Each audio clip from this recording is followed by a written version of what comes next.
Guys, what's up? My name's David Miller. I'm a Phoenix, Arizona multimedia artist and educator, and I am leaving my studio, Primordial Creative, and moving it down to a workshop in my backyard. I have had this studio for a year. It's a shared studio. It's in the bottom of a fashion house in Tempe, Arizona. And I've had to do a lot of reflecting, whether I wanted to continue being part of the studio or not. But in my own reflections, I thought it would be a fun video to share with you some of the things that worked and some of the things that didn't. But more importantly, address you, the viewer. Do you need a studio in which to do your work? First off, I want to say that having a space of my own has always been a dream as an artist. I know a lot of artists who work in shared studios, being a painting studio. I know a lot of artists who just pay rent at some place. In the area I live in, Phoenix, you could probably get some place for $300, $400 a month. That's very small, and if you wanted something large enough to actually serve as a functional photography and video studio, you're probably looking at some warehouse space for the tune of like $850 and $900 a month, which means that if this isn't going to be just you throwing money in the garbage can, you need to be able to generate that amount of income over a steady period of time. You can't have a month where you don't generate X amount of dollars to cover your rent, much less give you some profit to it. It's just kind of a waste of time and a waste of energy. So my particular studio, it was sort of a shared relationship deal with the co-owners of the building. I still had to do work, and I also had to pay insurance. The insurance was something in the neighborhood of $50 a month. But I'm the kind of artist who does not seek out a lot of paid work. I prefer to film tutorials, and I prefer to do my own personal projects and then put those in art galleries. And so I did not have the amount of income coming in that I would ever be able to afford those $900 a month warehouse spaces. And the kind of work that I was getting offered, or the kind of work I have done that does have that higher dollar figure attached to it, generally is work that I do not like to do. And we need to ask ourselves, step one, do we want to do things that make us happy, or do we want to do things that make us money, or do we want a combination of both?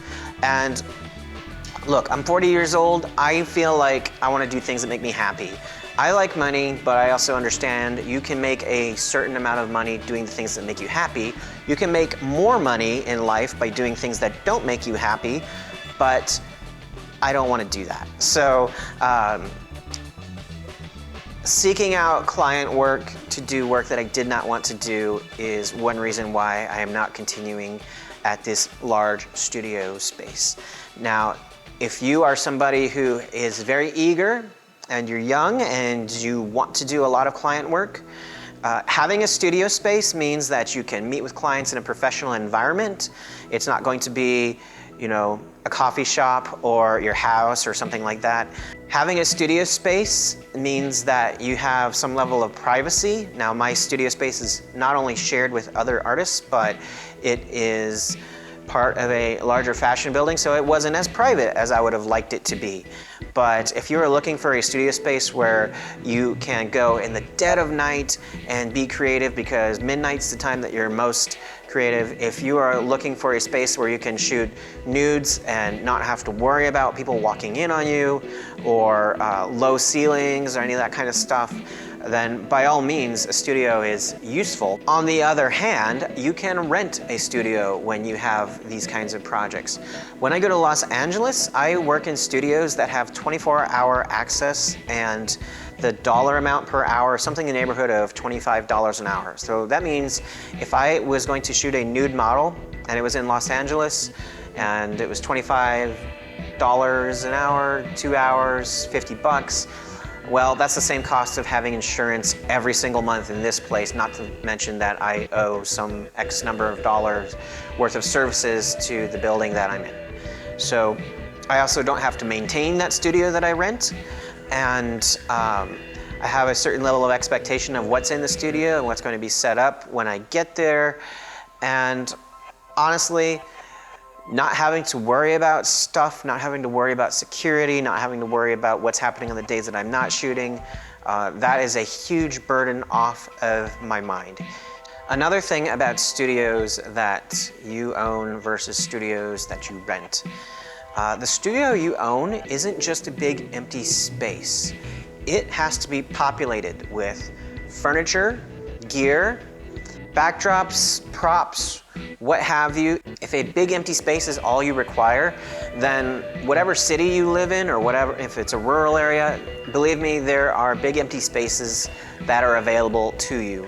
And you don't need to have someplace that you also have to populate and furnish and maintain and make sure that nobody breaks into and steals your stuff. The last thing you should really consider is the kind of work you make actually suited for the studio, or are you better off having outdoor environments and places in the real world? Now, what I mean by this is that I have found I am the most creative when I'm traveling and when I'm shooting instant film or doing portraits of people, which is more like this headspace. And I feel least creative when I'm working with backdrops and lights and kind of this neutral atmosphere that's in the studio box.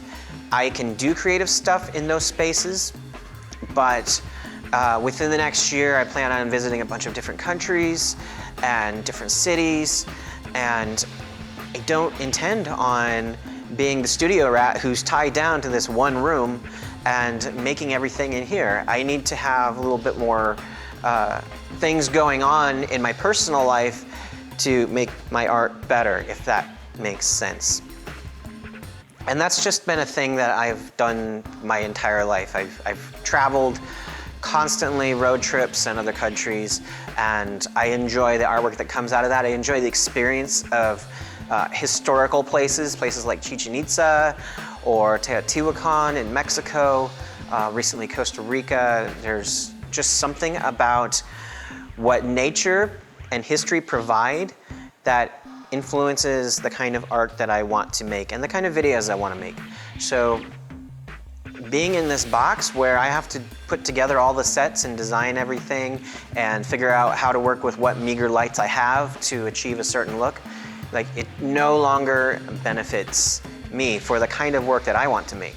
There are people who love fashion photography though, and they love a clean look and they want to see an entire human body, and they want to have a nice flat background, and they want to control the lighting and have space for the models to change. Those are the people that probably are best suited to working, owning, or renting a studio on a regular basis. So I hope this was helpful to you, and I hope that you know in your heart whether a studio is good for you or not.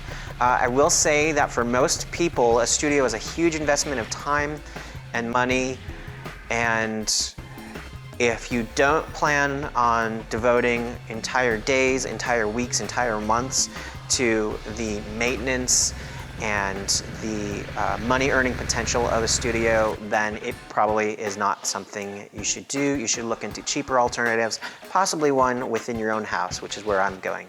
Thanks for watching. Subscribe for more creative tutorials, gear reviews and video art. Also check out our Patreon for weekly bonus videos and model photography sets.